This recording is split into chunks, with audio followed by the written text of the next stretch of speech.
Okay.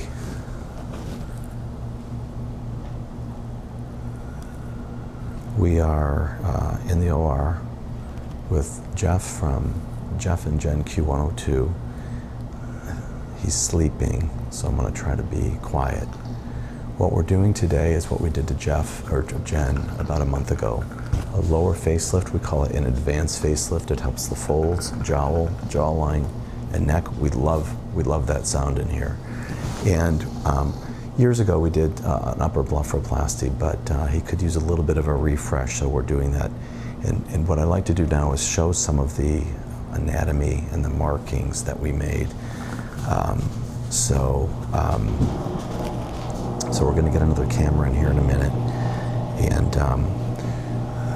this procedure will probably it takes a little bit longer in men than women. When we talk about doing this under local anesthesia, that means that we use lidocaine, just like you would numb up a little mole or a skin cancer, and epinephrine. And what happens then, are we over here, is that you can see Jeff's tissue, we've localized it, and it's blanched here. And the lidocaine numbs it. We know it's numb because the epinephrine has constricted the blood flow, so we're going to lose less blood than we would otherwise, obviously. And we don't use tubes or drains, so we don't need a drain hanging from his dressing afterward. We haven't used drains in over 25 years. So we've injected this very carefully. We'll show that in other videos.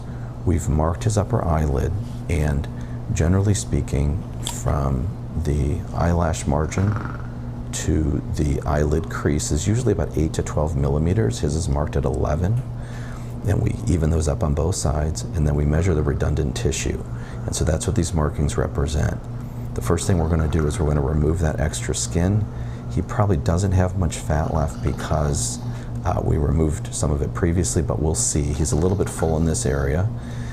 So we'll remove the skin, fat if necessary, and we use one stitch. It goes back and forth underneath the skin, and there's a little tiny knot we tie, and it stays. The suture stays in for 1 week, at which time we remove it. That's upper blepharoplasty. With the face, again, I'm trying to do this so I'm not disturbing him too much, but can you see that in there? That marking? I'm gonna grab that gauze here, hold on. Abby, do me a favor. Can you just retract his cheek just a little bit? Great. So what I want to show here is where we're going to make the incision in a man. It's this dotted line. So imagine pushing the cheek forward. There's a little crease in front of the ear, and we're going to make that, and it's going to go up into the temple. This marking back here is the marking that we would use for women, and this is the tragus, this cartilage here. And this is called post-tragal. It's not really not post-tragal, it's actually on the edge of the tragus.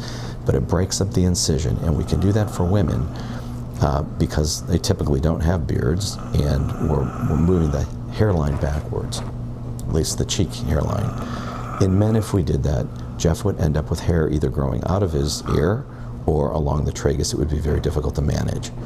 When we place an incision, if we place it between a hair-bearing area and a non-hair-bearing area, as long as it heals well, it'll be very difficult to see, so it'll be well hidden.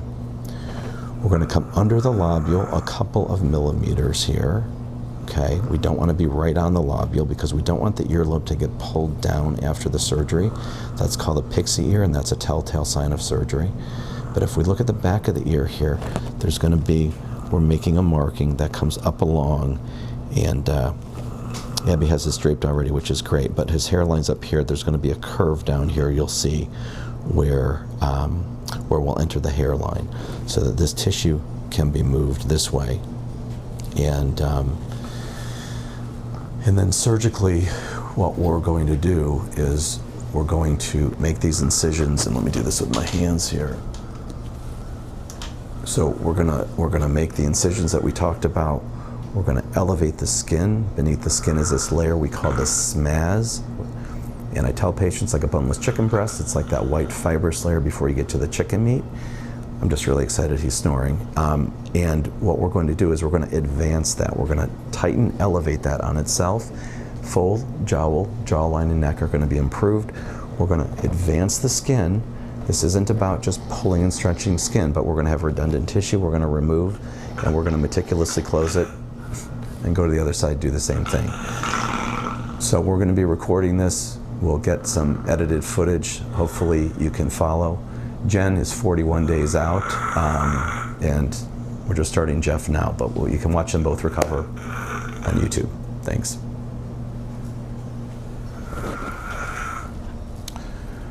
Okay, that's it.